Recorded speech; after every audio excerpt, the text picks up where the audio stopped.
you all so much for showing up and for joining. I apologize for the delay. The president and I were watching the press conference about the search for Savannah Guthrie's mother, which is just a heartbreaking situation. The president, as you all know, spoke directly with Savannah yesterday and told her that the federal government is here to help.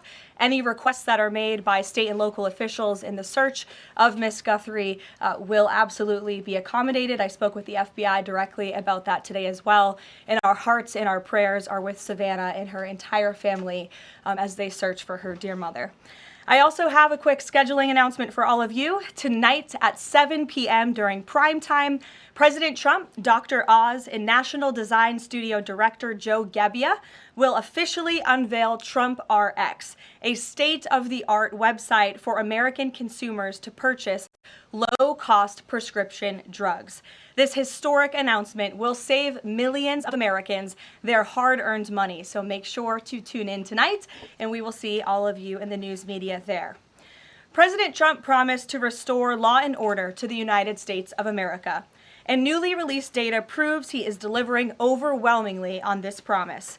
A study from the Council on Criminal Justice shows that the murder rate across America's largest cities plummeted in 2025 to its lowest level since at least 1900. Again, let me repeat, to put this in perspective, this marks the largest single-year drop in murders in recorded history. This dramatic decline is what happens when a president secures the border, fully mobilizes federal law enforcement to arrest violent criminals, and aggressively deports the worst of the worst illegal aliens from our country. The numbers don't lie. Under President Trump in 2025, the FBI increased violent crime arrests by 100% compared to the prior year. The FBI also conducted more than 67,000 arrests from Inauguration Day 2025 to January 20th, 2026, which is 197% more arrests than the same period previously. The FBI also disrupted 1,800 gangs and criminal enterprises, a 210% increase from the year prior. The FBI has arrested 1,700 child predators and more than 300 human traffickers across the country. Since President Trump took office, 6 of the FBI's top 10 most wanted fugitives have been captured. Right here in our nation's capital, where you all live, so you know it well, whether you choose to report it or not, the president's efforts to make D.C. safe and beautiful have worked.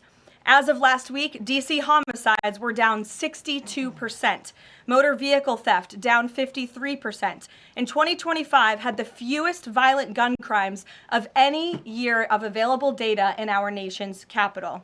For more proof that these tough-on-crime efforts are working, look at the president's Make Memphis Safe Again campaign.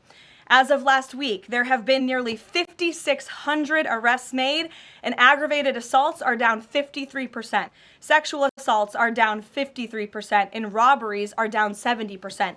Again, that's just in the city of Memphis. 5,600 arrests have taken place because of this president and his Homeland Security Task Force that has surged into Memphis at the request of both the governor and the mayor in that city. A Democrat mayor, I will add. These are the results that can happen when Democrats and Republicans, when the federal government and state and local officials work together. And that's what Trump wants to see to improve public safety across our country.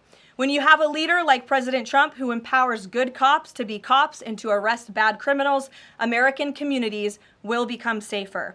Many of the media outlets in this room have expressed shock and confusion at these remarkable statistics. The New York Times declared that, quote, "No one knows for sure what's behind the staggering drop in the murder rate. The reason is very clear. It is President Trump's leadership and his unwavering commitment to law and order. The drop in crime is more proof that all that is required to improve public safety on our streets is a leader with the will to do what is necessary to protect law-abiding American citizens. The terror and chaos that was unleashed under Democrat rule is a choice. It's a choice to put violent criminals ahead of innocent Americans, a choice to force us all to live in fear because of soft-on-crime liberal politicians, prosecutors, and judges who lack the basic willingness to do their jobs and put dangerous people behind bars. On November 5th, 2024, the American people made a resounding choice that they've had enough of that, and that's precisely why they re-elected President Trump. So even as Democrats and the liberal media are engaged in hysteria about this administration arresting and deporting violent, criminal, illegal aliens, the undeniable truth is that deporting these individuals is one of the primary reasons why America's streets are safer today than they were 1 year ago when President Trump assumed office. Former President Biden and the Democrats left our borders wide open, and President Trump and the brave men and women of ICE are removing these dangerous criminals. So here are just a few recent examples. Number one, a Venezuelan national and active Tren de Aragua gang member with a rap sheet including homicide, assault, child cruelty, domestic violence, and property damage. This is an individual I can assure you not a single one of you in this room would want in your neighborhood, whether you admit it or not. He entered the U.S. in 2022, and he was released into our country by the Biden administration. He is no longer here, thanks to President Trump. An El Salvadorian national and known MS-13 associate, previously convicted of homicide, conspiracy to commit homicide, and kidnapping, arrested for arson, battery, armed carjacking, and assault. He entered illegally in 2016, was released by the Obama administration, and ICE just arrested him on January 8th, 2026. This example shows you how many criminal illegal aliens have been roaming American streets freely because of a lack of attention to this matter from the previous administration, and President Trump is cleaning up their mess. A Cuban national and blood gangs member convicted of multiple homicides and robbery. ICE arrested him on October 27th and removed him on January 6th, 2026. Arresting and deporting these types of illegal criminals is precisely what the American people voted for. And despite desperate recent attempts by Democrats and those in the media to undermine the president's deportation agenda, these efforts are failing. Brand new Harvard-Harris polling shows overwhelming support for President Trump's efforts to protect law-abiding citizens from criminal illegal aliens. Nearly 8 in 10 Americans say criminal illegal aliens should be deported. A solid majority also support deporting all illegal aliens, regardless of additional crimes. And more than 2 in 3 Americans back the Trump administration's common sense requirement that state and local officials cooperate with federal authorities and work to hand over criminal illegal aliens in local jails for swift deportation. Finally, to prevent another invasion of millions of illegal aliens from happening again, President Trump and Secretary Noem delivered the most secure border in American history. 0 illegal aliens were released into our homeland over the past 9 months. This is a truly remarkable achievement. Again, 0 illegal aliens released into the country in 9 months. This is staggering, and it deserves more attention from all of you. Overall, Customs and Border Protection recorded the lowest total encounters in agency history. Daily encounters have fallen by 95%, averaging just 250 apprehensions at the southern border a day. This is compared to over 5,100 daily apprehensions during the Biden years. It's a night and day difference because we finally have a president who enforces the law and lets our law enforcement do their noble jobs of protecting our homeland. When President Trump campaigned on making America safe again, this is exactly what he meant, and the numbers and the results speak for themselves. With that, I will open it up to questions today. We're going to start with Daniel Baldwin from One America News, who is here religiously covering the White House beat every day. So it's good to see you in a chair instead of standing up today. Daniel, thanks for being here, and why don't you kick us off? Thank you, Caroline. It's an honor and a privilege to represent One America News in the new media seat. First question on the DHS funding bill. Funding runs out in the better part of 8 days or so. Democrats, at least verbally, are very dug in. What does the White House believe their end goal is when it comes to this funding fight, when it comes to immigration policy at large? What is their end goal when they're dug in a position like this at this point in time? Well, the president has 2 end goals. One is to obviously keep the government funded and open, and that includes the Department of Homeland Security, which does not just touch upon ICE and Border Patrol, but also FEMA, the United States Coast Guard, the United States Secret Service. These are brave public servants who work to protect our homeland. The president wants these individuals to get paid. Secondly, when it comes to any discussions about immigration policy, the president is never going to waver in his commitment to allow immigration enforcement efforts in this country. and to support ICE and Border Patrol in the deportation of illegal alien criminals. I know Senator Schumer and Leader Jeffries sent over a very long list of demands, some of which the administration is willing to discuss. Others don't seem like they are grounded in any common sense, and they are non-starters for this administration, but we're not going to negotiate policy from the podium. I'm going to allow the president to do that, and any final decisions that are made will be made ultimately by him. But rest assured, he is never going to allow law enforcement in the jobs that they do, the important jobs that they do, to be undermined. And secondly, Karoline, the Department of Homeland Security put out a tweet a better part of an hour ago alleging that an illegal alien was involved in a major car wreck in Indiana, killing 4 people, and they allege that the suspect in question came in under the CBP-1 app under the Biden administration and received a commercial driver's license from the state of Pennsylvania. What is the White House's reaction to a situation like this? And what is the White House doing to crack down on cases like this where illegal aliens are obtaining commercial driver's licenses? Yes, this is another abhorrent example of the border crisis over the past 4 years, and it again exemplifies why the administration must continue and will always continue to fully back and support ICE and Border Patrol and law enforcement in their removal of illegal alien criminals from our country. For those who don't know, and all of you should report on it, 4 Americans were tragically killed and lost their lives this week yet again from an illegal alien, an individual who was paroled into the country by the Biden administration using the CBP-1 app, which they created like it was a magic pass for Disneyland. That's not how immigration in this country should work. And this illegal alien from Kyrgyzstan was traveling on an Indiana highway, and he failed to brake for a slowed semi-truck in front of him. He swerved into the lane and he crashed into a van carrying 15 passengers, and 4 people were killed in that crash. This is another tragedy that could have been prevented if not for the wide open borders from the previous administration. That's why we now have a secure border. That's why this administration will continue to deport illegal aliens from our country. Thank you for being here. Garrett. Thank you for your comments and your prayers for the Guthrie family. I have 2 questions related to the president's interview with NBC yesterday. Sure. At one point in the interview, the president said that he believes states are accumulating the votes for who wins the election. He says if they, meaning the states, can't do it honestly and can't be done properly and timely, then something else has to happen. What did he mean by that? Is he suggesting that the federal government count votes in elections? What the president is suggesting, and I just spoke to him about this, is that Republicans and Democrats in Congress should pass the Save America Act.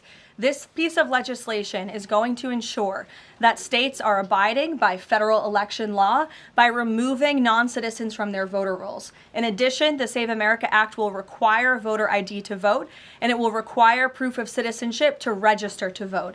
These are very common sense policies and proposals that 89% of our country agree with. So that's what the president is talking about. Again, I just spoke with him about this, and he's calling on both Republicans and Democrats to send the Save America Act, to pass it into law and to send it to his desk as quickly as possible. To be clear, the SAVE Act doesn't say anything about who counts votes, which has always been a state, a local, a county function.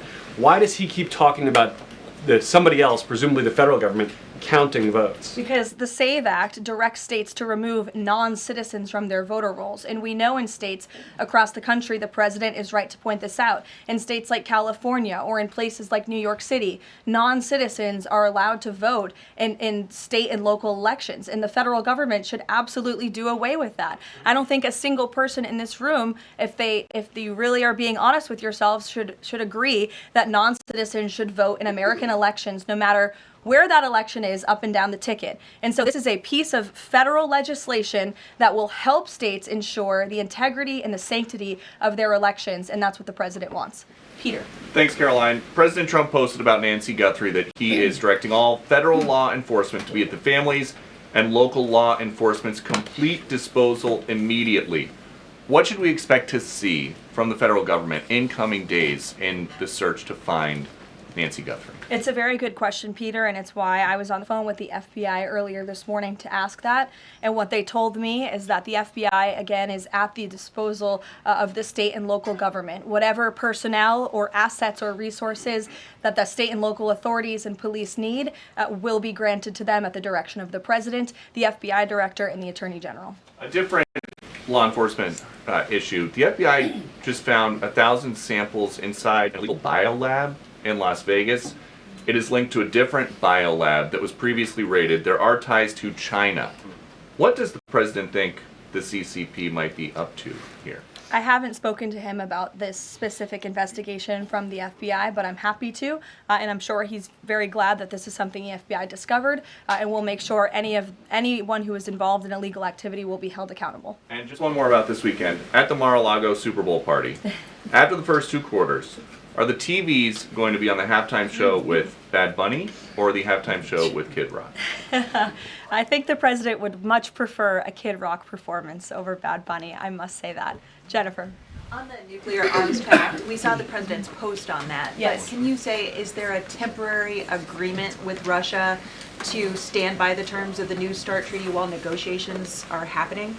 Not to my knowledge. Again, to your point, Jennifer, I just do want to reiterate exactly what the president said.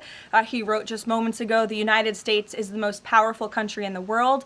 I completely rebuilt its military in my first term, including new and many refurbished nuclear weapons. I also added Space Force and now continue to rebuild our military at levels never seen before. We are even adding battleships, which are 100 times more powerful than the ones that roamed the seas during World War II.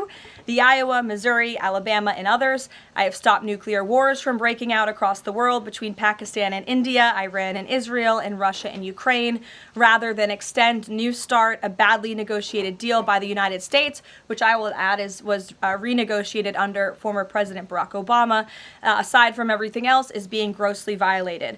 The president wants to have our nuclear experts work on a new, improved, and modernized treaty that can last long into the future, and that's what the United States will continue to discuss with the Russians. Preacher. Thank you, Caroline. Sure. Did President Trump himself ever ask DNI Gabbard to head down to Fulton County, Georgia? The president was asked and answered that question just yesterday.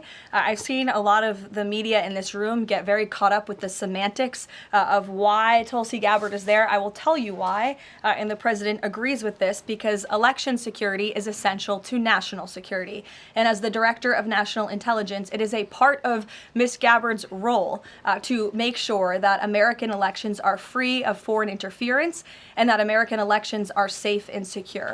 And so the ODNI director is working with the FBI on this effort, and the president wholeheartedly supports both Kash Patel and Tulsi Gabbard in ensuring that American elections are safe, are secure, and are free of foreign intervention. Is there any Michael, indication that Thank there's you, foreign Caroline. influence? Federal law enforcement's involvement in the search for Well, Nancy Guthrie. excuse me one second. It's the media who has said that there's Russian interference in American elections. You guys have been saying that for many, many years. So the people in Fulton Well, County. the people in this room, considering that you all said for many years that Russia interfered in the 2016 election to help Donald Trump, you should all be very happy that we finally have an administration that is looking into that, and we'll be happy to keep you posted. Michael. Thanks, Caroline. With the FBI's involvement in the search for Nancy Guthrie now, has this search expanded nationwide outside of Arizona? And given Pima County's proximity to Mexico, is this now an international search? Well, Michael, that would be a question for state and local authorities as they continue to oversee the investigation at this time. Again, the federal government and the FBI have offered any and all resources, but the state and local authorities are still leading the investigation, so I would direct you to them. I'm certainly not in a position to talk about it. One other question, Caroline. Sure. Friday's talks with Iran, they were originally supposed to take place in Turkey. They've now been moved to Oman. Can you tell us the reason for that move? Look, the president, diplomacy is always his first option when it comes to dealing with countries all around the world, whether it's our allies or our adversaries. And so Special Envoy Witkoff and Jared Kushner will be traveling to Oman for those talks tomorrow, and we will see what comes of those. The president is standing by for an update from them. Sure, in the pink. Thank you, Caroline. Cuban leader Miguel Diaz-Canel said today that Cuba would be willing to engage in dialogue with the United States only without pressure, without preconditions, on equal footing and with respect for sovereignty. But his government is denying what President Trump said, that they are all already holding talks. How would you respond to that? I think the fact that the Cuban government is on its last leg and its country is about to collapse, they should be wise in their statements directed towards the President of the United States. But as I just reiterated, the President is always willing to engage in diplomacy, and I believe that's something that is taking place, in fact, with the Cuban government. Ed? Yeah, thank you, Caroline. So the Office of Personnel Management released a final rule today that makes it easier to fire government employees who are not doing their job, basically. Does the President believe that there are people in his government still that are not following his agenda? That's a good question. I have not asked him about that. I mean, look, it's a very big government, right? There are thousands of people who work for the federal government here in Washington, D.C. This administration has been very much focused on ensuring that we have an efficient and productive workforce for the American taxpayer. There's not a day that goes by where we don't show up and realize we are public servants working on behalf of the American people, and everybody in the federal government best have that mindset, or they won't be welcome to work for this administration. So I think it's a good thing that the Office of Personnel Management put this rule out. I think if people aren't doing their jobs, if they aren't showing up for work, if they're not working hard on behalf of this president, they're not welcome to work for him at all. The New York City mayor is dealing with a $12 billion budget deficit. If he texted President Trump, would the president bail him out? I'll leave that answer to the president himself, Ed. Kristen, go ahead. One more follow-up on Deanna Gabbard. You said that the president supports the fact that she was there, but last night when he was asked about it, he said he didn't know why she was there. He didn't say that he directed her. Can you clarify on that? Did she go by herself and he learned later and supports it? Well, did you look at the full entirety of his response? I was in the room for that NBC interview, Kristen, and he just said exactly what I told you, which is that election security is essential to national security. We need to ensure that our elections are free and are fair and are free of foreign interference. And he spoke about how Ms.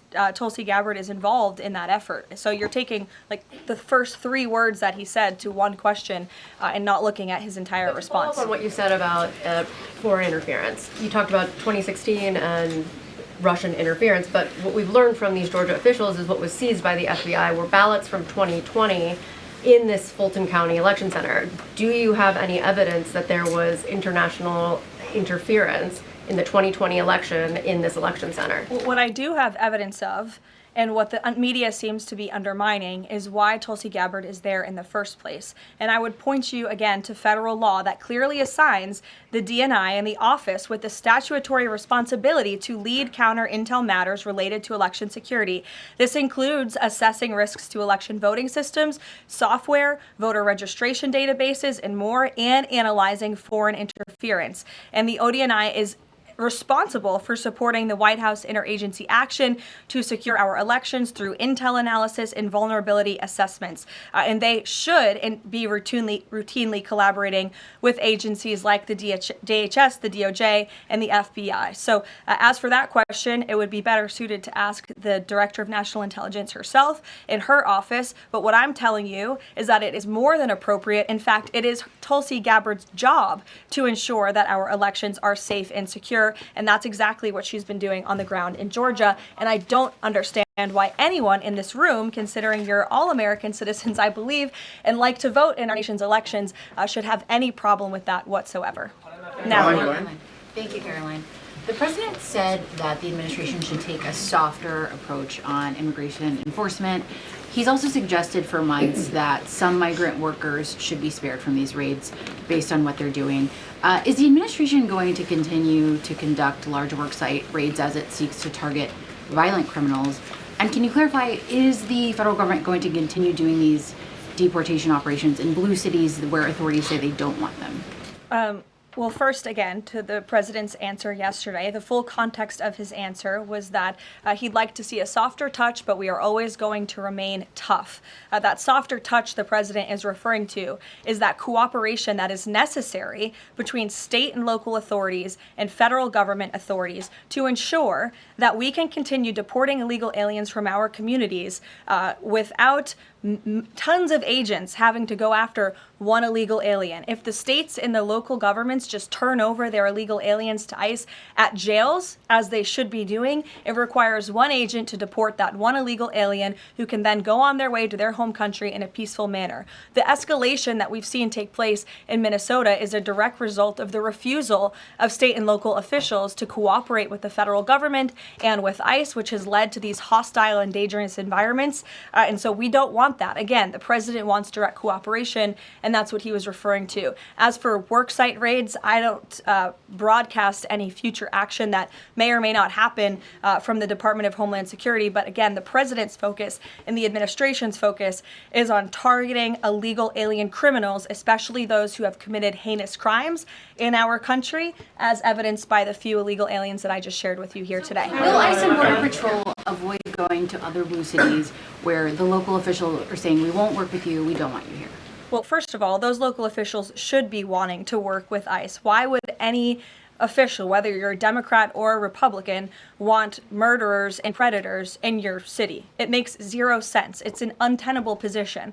The only reason Democrats are taking that position now is because their entire party platform is just anti-Trump. It makes no sense for the American people. They should be calling this White House, they should be calling Secretary Noem, they should be calling Tom Homan, and they should be saying, we want to work with you to remove the worst of the worst criminals from our city. Please come here. So yes, ICE is going to continue to do their job in cities and communities across the country, but it certainly makes it much easier when we have that level of cooperation and corroboration at the state and local level. In places like Florida, where there has been the arrest of thousands, tens of thousands of illegal alien criminals. None of you talk about that, or none of you hear about that, because these operations are going seamlessly and peacefully. Why? Because there is an intimate cooperation between the state government and the federal government, and that's what the president wants to see in all 50 states. In the whites, yes. Hi, thank you, Caroline. Over the weekend, President Trump said that he was giving a serious look at endorsing in the Texas Republican Senate primary. We know that Minnesota and Georgia also have competitive, crowded primaries. Is he giving those races a serious look as well? Well, I'm not allowed to speak from the podium on any future political endorsements the president may or may not make, but I know that he is watching all of these races across the country quite carefully. I won't get ahead of him on any potential endorsements. John. Thanks a lot, Caroline. Two questions for you about the continuing resolution that the president signed for the Department of Homeland Security. What would be the repercussions for all of the agencies under DHS if no agreement is reached on funding when that deadline approaches next Friday? Well, there will be grave repercussions for all of those agencies, but more importantly, frankly, for the American people who those agencies serve. And that's exactly what the president and the White House want to avoid. Again, we want to keep the government funded. We want the Department of Homeland Security, of course, to be up and operationalized and continuing as necessary to protect our homeland, to secure our border, to ensure the brave men and women of the United States Coast Guard are getting paid, the brave men and women of the United States Secret Service who protect the president, the vice president, and frankly, all of you in this building every day continue to receive the paychecks that they so well deserve. And so that's why the White House will engage in these talks with Democrats. But again, the president is never going to cave on this administration's core promise to deport illegal aliens from our country. You said, Caroline, in your statement that there are certain proposals that Democrats are putting up that are non-starters. What are some of those non-starters? There are a few, and it's a very good question, but I won't negotiate from the podium. I know the White House will be engaged in direct, serious talks with Democrats on this important matter. Natalie. Thank you. In addition to launching Trump RX tonight, Trump has said that he wants to meet with insurance companies to lower healthcare costs. Do you have any update on when those meetings? Yes, he does want to meet with insurance companies. That meeting will take place. I don't have an update on when it will be on the schedule, but the purpose of that meeting will be to continue to negotiate with these companies to ensure that more money is going back to the American consumer. And you're all going to see that on full display tonight at 7 o'clock with the formal launch of Trump RX. I'm telling you, this is going to be a very cool and unique event, so everybody really should tune in. Can you clarify what the president said on the Diego Garcia deal? He said he didn't like it, now again he says he's for it. He spoke with Prime Minister Starmer directly. He understands Prime Minister Starmer's position, and he supports it. But as the president reiterated in that statement, of course, the United States reserves the right to protect our assets. We still have a military base, of course, on the island of Diego Garcia. And so the president reiterated to the Prime Minister and to all of you that the United States will never waver, if necessary, in protecting our assets anywhere in the world, but including on Diego Garcia. And he supports the Prime Minister's decision. Elizabeth. Just on that one, Caroline, can I ask you? Said that he's now seeking. John, I'll go to you after. Thank you. The president said he's now seeking $1 billion from Harvard, considerably more than before. What changed here, and how are negotiations going? Well, look, this has been an ongoing negotiation and, frankly, a frustrating negotiation for the president and the administration because we want a deal. And it's very unfortunate that Harvard has dragged its feet in understanding they need to rectify the wrongs and the illegal behavior that took place on their campus over the course of the past several years under the previous administration. And so the president wants a justified deal to correct for that criminal behavior that took place on their campus. He is now demanding $1 billion from Harvard University, and Secretary McMahon will be continuing to lead this negotiation and these talks. John. Caroline, thank you. You mentioned some polling earlier that was very compelling on deportations. Rasmussen came out with a poll today, said 75% of Republicans want all illegals deported. It seems like the conversation has shifted again to focusing only on deporting illegal aliens who are criminals. Is the president still committed to deportations of the 20 million illegals that came here under Joe Biden, or are you starting to cede that back? Yes, and the president has always been committed to that, John. But we must prioritize, and the prioritization is on those tens of thousands of convicted criminals whom we know are still roaming our streets. ICE and Border Patrol and DHS have done a phenomenal job of removing tens of thousands of them. Actually, nearly 1 million people have been deported from our country over the past year, 2 million additional self-deportations. So nearly 3 million people have left the United States. But again, as you pointed out rightfully, Joe Biden and the Democrats allowed approximately 20 million people into our country illegally. So yes, of course, the president is committed to ensuring that America is and always will be a nation of laws. Thank you, Caroline. Steve Bannon recently said, quote, "We're going to have ICE surround the polls come November." Is that something that the president is considering? That's not something I've ever heard the president consider, no. You can guarantee to the American public that ICE will not be around polling locations or voting locations in November? I can't guarantee that an ICE agent won't be around a polling location in November. I mean, that's frankly a very silly hypothetical question. But what I can tell you is I haven't heard the president discuss any formal plans to put ICE outside of polling locations. It's a disingenuous question. Caroline, I had two questions regarding DHS. The first one is, one of the Democrats' main demands for DHS funding was to demask ICE agents. Is this something that the president is even considering? Again, this is one of the specific points in the letter that went out by Senate Majority Leader Schumer and Hakeem Jeffries. I won't negotiate the individual points from the podium, but it is obviously something the White House will be discussing with lawmakers on Capitol Hill in the coming days. Is the administration concerned that the shakeup that we're seeing of DHS activity in Minneapolis could potentially embolden different obstructionist protesters around the country as they now have a playbook on how to get ICE out of their cities? No, because what you saw yesterday with the drawdown of 700 agents only occurred because the condition that the President of the United States set for local states, local counties to turn over illegal aliens to ICE has been met. The vast majority of counties, nearly every single county now in Minnesota, has made an agreement to notify ICE when they are releasing an illegal criminal from their jail. This is a huge win for the administration. Again, it's a condition the president set out and has been met thanks to the tireless efforts of Mr. Homan. And as for the left-wing agitators who have been illegally obstructing ICE's immigration efforts, we are not letting that behavior go unnoticed or unpunished. In fact, just today, the Department of Homeland Security arrested this individual. He is a self-proclaimed Antifa member who has been threatening, doxing, harassing ICE He called for the murder of federal law enforcement officers. He encouraged bloodshed in the streets of Minnesota. He proudly acclaimed affiliation with the domestic terrorist organization Antifa. And the Department of Justice, thanks to the great work of HSI and the FBI, was able to locate and arrest this individual today.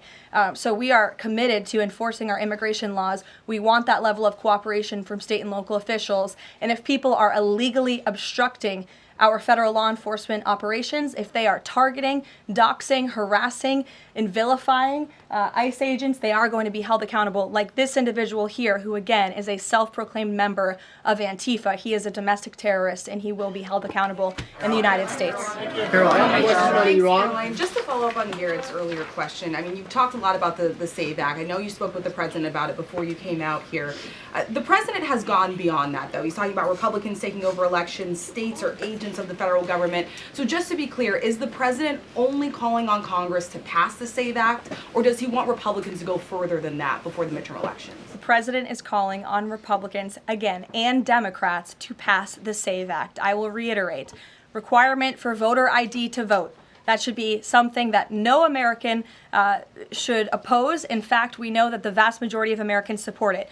Requiring proof of citizenship to register to vote, which is not hard to do. We should be able to do that in this country. If you want to register to vote in the United States of America, you have to be a citizen in the United States of America. And this piece of federal legislation will direct states to remove non-citizens from the voter rolls. I just had a conversation with the president about it.